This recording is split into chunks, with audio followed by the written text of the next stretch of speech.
नमस्कार दोस्तों, आरो ए आरो प्रैक्टिस सेट की इस वीडियो में आप सभी का एक बार फिर से हार्दिक स्वागत है। साथियों, आज है प्रैक्टिस सेट नंबर 8 और आज हम लोग हिंदी के प्रैक्टिस सेट को देखने वाले हैं और हिंदी में पूरे 60 प्रश्नों का आज हम प्रैक्टिस करेंगे। तो पेपर में कुल 60 प्रश्न पूछे जाते हैं साथियों, तो ठीक उसी प्रकार से 60 प्रश्नों का आज हम लोग प्रैक्टिस करने वाले हैं और व्याख्या के साथ में हम आपको प्रश्नों को बताते चलेंगे। तो वीडियो को अंत तक जरूर देखिएगा। चलिए शुरुआत करते हैं। प्रश्न संख्या पहला है कि सुलभ का उपयुक्त विपरीतार्थक क्या है। विपरीतार्थक यानी विलोम क्या होगा। तो सुलभ का जो विलोम होगा वो होगा दुर्लभ। ऑप्शन नंबर डी, सुलभ का दुर्लभ हो जाएगा साथियों। वहीं अगर दुष्प्राप्य के बारे में पूछा जाए या अप्राप्य हो तो उसका विलोम हो जाएगा प्राप्य।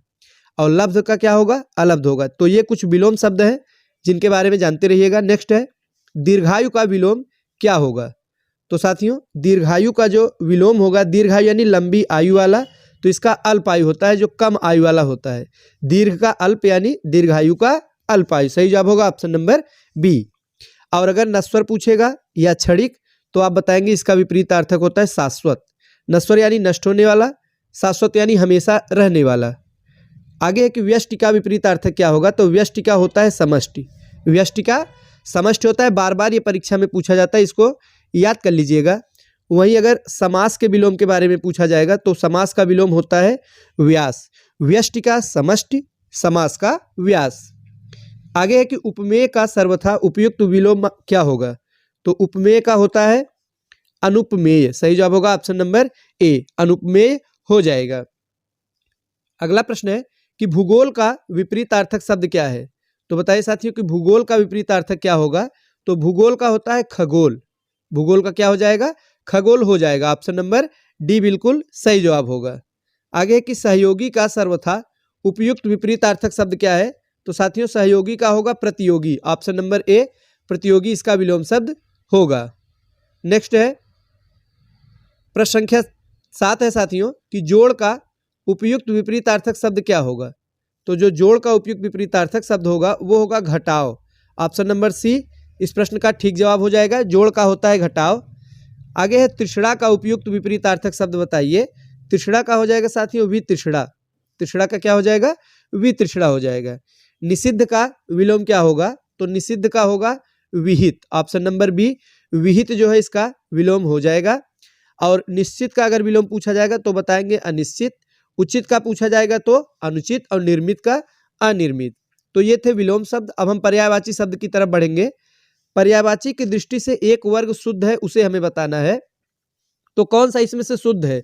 तो पहला जो ऑप्शन नंबर ए है यही शुद्ध है। सिंह है, सिंह का पर्यायवाची पंचानन होता है। नाहर भी सिंह को ही कहते हैं, मृगार भी इसे ही कहते हैं। मृगार यानी अरि जो शब्द है, यहाँ पे अरि शब्द लगा हो, अरि माने शत्रु होता है। तो मृग का शत्रु कौन है साथियों, शेर होगा। तो सिंह कहे चाहे शेर कहे, चाहे पंचानन, चाहे नाहर, चाहे मृगार, सभी एक ही नाम है, शेर के नाम है। सही जवाब होगा ऑप्शन नंबर ए। बाकी में जो दिया गया इसमें सभी एक शब्द के पर्यायवाची नहीं है, गलत युग्म है। नेक्स्ट है कि पत्थर का पर्यायवाची नहीं है। तो कौन सा नहीं है, तो पसम नहीं है। Option number C. प्रस्तर होता है, उपल होता है, पाहन होता है। जो पसम दिया गया साथियों ये नहीं होता है। नेक्स्ट है कि एक यमुना का पर्यायवाची नहीं है। तो रविजा होता है, रविजा यानी सूर्य की पुत्री, सूर्यजा सूर्य की पुत्री। अर्कजा भी यमुना का पर्यायवाची है। तनुजा नहीं है, ऑप्शन नंबर बी। तनुजा साथियों यह पुत्री का पर्यायवाची है। तनुजा यानी पुत्री होता ही है, तो ये यमुना का पर्यायवाची नहीं है। अगला प्रश्न है निम्नलिखित में से कौन सा एक शंकर का पर्यायवाची नहीं है। तो शशधर नहीं है। ऑप्शन नंबर डी, शशधर शंकर का पर्यायवाची नहीं है। शशधर चंद्रमा तथा कपूर दोनों का पर्यायवाची शब्द है। शशधर किसका है, चंद्रमा का भी है, कपूर का भी है। एक शब्द आम का पर्यायवाची नहीं है। तो कौन सा नहीं है, अम्बु नहीं है। Option number C. अम्बु जो है जल का पर्यायवाची है साथियों। और अतिसौरभ आम का पर्यायवाची है, सहकार भी है, रसाल भी है। अगला प्रश्न है कि एक विष्णु का पर्यायवाची शब्द नहीं है। तो कमलेश यह विष्णु का पर्यायवाची शब्द है। और कमलाकांत भी है, कमलापति भी है, लेकिन कमलासन नहीं है। क्यों नहीं है, कमलासन यानी ब्रह्मा का पर्यायवाची होता है। कमल है आसन जिसका, तो कमल पर विराजमान होते हैं ब्रह्मा जी, तो ब्रह्मा जी का पर्यायवाची कमलासन है। एक स्वर्ण का पर्यायवाची शब्द नहीं है। तो इसमें जो हिरड़िया दिया गया है ये स्वर्ण का पर्यायवाची शब्द नहीं है। कौन कौन से है, हेम है, हाटक है, कलधौत है, कंचन भी होता है, कनक होता है, हेम, हाटक, हिरण्य, कलधौत, ये सभी स्वर्ण यानी सोने के पर्यायवाची हैं। आगे की पर्यायवाची की दृष्टि से एक वर्ग शुद्ध है, कौन सा शुद्ध है? तो ऑप्शन नंबर बी घर, इसका पर्यायवाची निकेतन होता है। आयतन भी इसे ही कहते हैं, निलय भी कहते हैं। ऑप्शन नंबर बी बिल्कुल सही जवाब हो जाएगा। भवन, सदन भी घर को ही कहा जाता है। साथियों, इसके बारे में भी जानते रहिएगा। अब हम बढ़ते हैं अपने अगले प्रश्न की तरफ, जो है कि निम्नलिखित में से एक समुद्र का पर्यायवाची शब्द नहीं है, तो कौन सा नहीं है? जलधि होता है, जलधाम भी होता है, जलनिधि भी होता है, जलाधिप नहीं होता है।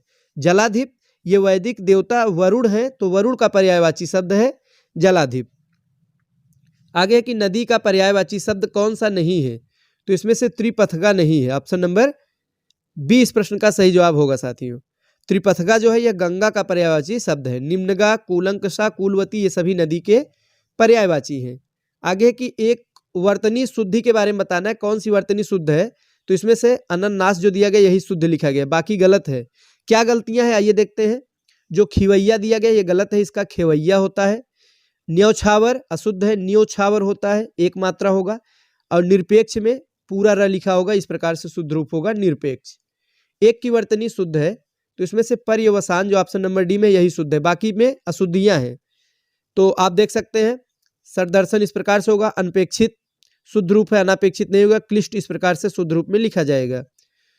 पोषक का उपयुक्त विपरीतार्थक यानी विलोम क्या होगा? तो पोषक का हो जाएगा शोषक। पोषक के क्या होता है साथियों? शोषक हो जाएगा। एक की वर्तनी इसमें से शुद्ध है, तो कौन सा है? तो उन्नयन, ऑप्शन नंबर बी बिल्कुल शुद्ध रूप में लिखा गया है। आगे की एक की वर्तनी शुद्ध है, इसमें से आविष्कार शुद्ध रूप में ऑप्शन नंबर ए, बाकी में गलतियां हैं। देवार्ष की जो शुद्ध रूप है देवर्षि होगा। निशब्द में निह शब्द होता है, जमाता का जामाता होता है। तो यहाँ पे शुद्ध रूप में व्याख्यान दिया गया है, आप देख सकते हैं। आगे है कि एक वाक्य शुद्ध है, हमें बताना है। तो इसमें से पर्वतीय प्रदेश में प्रातः काल का दृश्य बहुत चित्ताकर्षक होता है, यही शुद्ध है, ऑप्शन नंबर ए। बाकी में अशुद्धियां हैं। एक की वर्तनी शुद्ध है, तो किसकी वर्तनी शुद्ध है? तो अक्षौहिणी, ऑप्शन नंबर डी की। राजमहल में गलती है कि यहाँ पे राजमहल होता है साथियों शुद्ध रूप में। कोमलांगिनी में कोमलांगी होता है। आगे की एक वाक्य शुद्ध है, वो हमें बताना है। तो अच्छे लेखन के लिए शब्द संयम आवश्यक है, यही बिल्कुल शुद्ध रूप में लिखा गया, ऑप्शन नंबर बी। चलिए अब हम देखते हैं हमारा अगला प्रश्न क्या है साथियों। तो जो अगला प्रश्न पूछा गया वो है कि एक वाक्य इसमें से शुद्ध है, कौन सा है?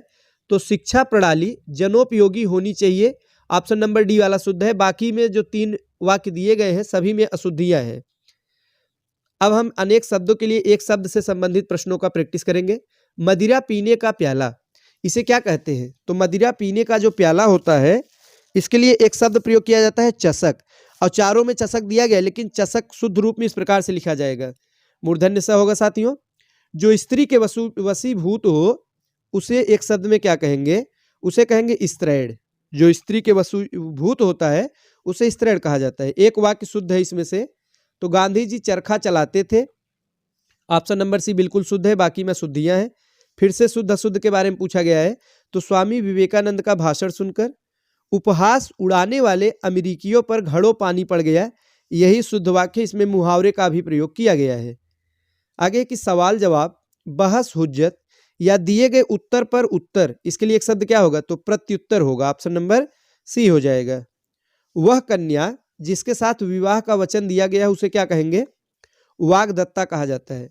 तो वह कन्या जिसके साथ विवाह यानी शादी का वचन दिया जाता है या दिया गया है उसे वाग्दत्ता कहेंगे। ऐसी जीविका जिसका कुछ ठीक ठिकाना न हो, कुछ अता पता न हो, कोई भरोसा न हो, कोई निश्चितता न हो, तो उसे कहते हैं आकाश वृत्ति, ऑप्शन नंबर बी इस प्रश्न का ठीक जवाब होगा। मरणासन अवस्था वाला व्यक्ति के लिए एक शब्द क्या है? मैमर्त्य। मैमर्त्य यानी जो मरणासन अवस्था में है, मरने वाला हो, मरने की अवस्था में हो। जिसे अपनी जगह से अलग कर दिया गया हो उसे क्या कहेंगे? विस्थापित। विस्थापित यानी अपनी जगह से अलग कर दिया गया हो, तो उसे एक शब्द में विस्थापित कहेंगे साथियों। अब हम लोग अगले प्रश्न की तरफ बढ़ते हैं, जो है कि बुरे उद्देश्य से की गई गुप्त मंत्रणा, इसे क्या कहेंगे? इसे कहते हैं दूराभिसंधि। बुरे उद्देश्य से की गई गुप्त मंत्रणा दूराभिसंधि कहलाता है। तत्सम और तद्भव के बारे में अब हम देखेंगे। तत्सम यानी कि जो संस्कृत वाले शब्द हिंदी में लिखे जाते हैं, शुद्ध शब्द होते हैं, तत्सम है। और जो इनसे बने हुए हैं तद्भव होते हैं, जो बोलचाल भाषा में प्रयोग करते हैं। जैसे हम लोग साथियों पेड़ कहते हैं, इसका शुद्ध रूप है वृक्ष। तो पेड़ जो है तद्भव हुआ, वृक्ष क्या हुआ, तत्सम हुआ। दुग्ध तत्सम है, अब हम लोग दूध बोलते हैं सामान्य बोलचाल में, वो तद्भव हो गया। इसमें से चबूतरा का तत्सम क्या होगा, तो चत्वाल होता है, ऑप्शन नंबर डी।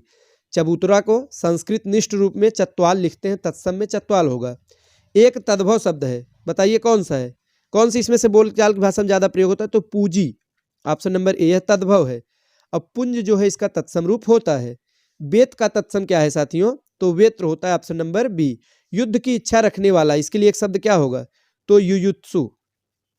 जो युद्ध की इच्छा रखता है उसे युयुत्सु कहते हैं। तैरने या पार होने का इच्छुक, इसे क्या कहेंगे, तो तितीर्षु कहेंगे, ऑप्शन नंबर बी बिल्कुल ठीक जवाब हो जाएगा। चना का तत्सम रूप क्या होता है, तो चड़क होता है। चना का तत्सम चड़क होता है। ऊन का तत्सम क्या होगा, तो ऊन का ऊड़ होगा, ऑप्शन नंबर डी बिल्कुल ठीक जवाब होगा। ऊन का तत्सम ऊड़ होता है। प्रश्न संख्या 46 है साथियों कि थाली का तत्सम रूप क्या होगा, तो स्थाली। थाली का क्या हो जाएगा, स्थाली होगा। जामुन का तत्सम क्या होगा, तो जम्बू होता है, जामुन का जम्बू। एक तत्सम है इसमें से कौन सा, तो डाकिनी, ऑप्शन नंबर सी। डाकिनी जो है यह तत्सम है, बाकी तद्भव शब्द है। और अगले प्रश्न में हमें बताना तद्भव शब्द इसमें से कौन सा एक है, तो जो तद्भव शब्द है साथियों वो है पंजीरी, ऑप्शन नंबर डी पंजीरी। बाकी पंजर, पंचाली और पंडित तत्सम शब्द हैं। एक तद्भव है, कौन सा है, तो अटल, ऑप्शन नंबर ए। अब विशेषण और विशेष से संबंधित प्रश्न है, हमें बताना है कि एक विशेषण इसमें से नहीं है, तो लांछन जो दिया गया यह विशेषण नहीं है। लांछन एक विशेष शब्द है, बाकी विशेषण है। युद्ध देखकर अशोक का जो हृदय है कठोर मोम जैसा पिघल गया। जो अशोक का कठोर हृदय है वो मोम जैसा पिघल गया। इसमें विशेष क्या है, तो हृदय विशेष से है, ऑप्शन नंबर सी सही जवाब होगा। इसमें से विशेषण शब्द नहीं है, तो गर्व, ऑप्शन नंबर सी। गर्व जो है यह विशेषण शब्द नहीं है साथियों। अब है प्रश्न संख्या 54 है कि इंद्रिय का विशेषण क्या होगा, तो इंद्रिय का जो विशेषण होगा वो ऐन्द्रिय होता है, ऑप्शन नंबर डी हो जाएगा। आगे कि एक वाक्य में विशेषण का प्रयोग नहीं हुआ है तो वह विद्यार्थी है। इसमें कोई भी विशेषण का प्रयोग नहीं हुआ है, बाकी में वह जो है इसमें विशेषण है। प्रबुद्ध सी में विशेषण है, डी में है परिश्रमी, विशेषण शब्द का प्रयोग हुआ है। भक्त की करुण पुकार सुनकर भक्त वत्सल भगवान दयार्द हो उठे। इसमें विशेष्यों की दृष्टि से कौन सा युग्म शुद्ध है, तो पुकार तथा भगवान, ऑप्शन नंबर डी बिल्कुल शुद्ध है। भोले बालक ने क्रूर डाकू के कठोर हृदय में कोमल भावना जगा दी। इसमें कितने विशेष्य हैं, तो 4 विशेष्य हैं, सही जवाब होगा ऑप्शन नंबर ए। कुल 4 विशेष्य है साथियों। बालक है, डाकू है, हृदय और भावना। अब विशेषण भी 4 हैं, भोले, क्रूर, कठोर और कोमल। नेक्स्ट है निम्नलिखित में एक विशेषण शब्द नहीं है, तो वरदान, ऑप्शन नंबर ए, यह विशेषण नहीं है। अगले प्रश्न में विशेषण शब्द कौन सा है, तो महत जो है ऑप्शन नंबर डी यही विशेषण शब्द है।